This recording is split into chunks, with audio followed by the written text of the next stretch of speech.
thấy mình tê hai tê đẹp phong nữa hả? chuột trong ngộp rồi.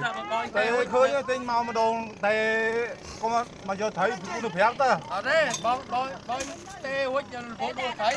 Mìnhจะเป็นเตะเป็นบอยมาดูดาวเตะไปดองมันเตะตึงเลย Nó bao dây.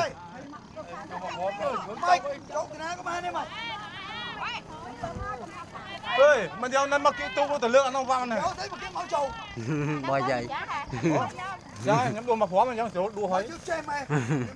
Thưa đắng hết bàn này. Nó bán nó mua tập vui nha, bán nó này.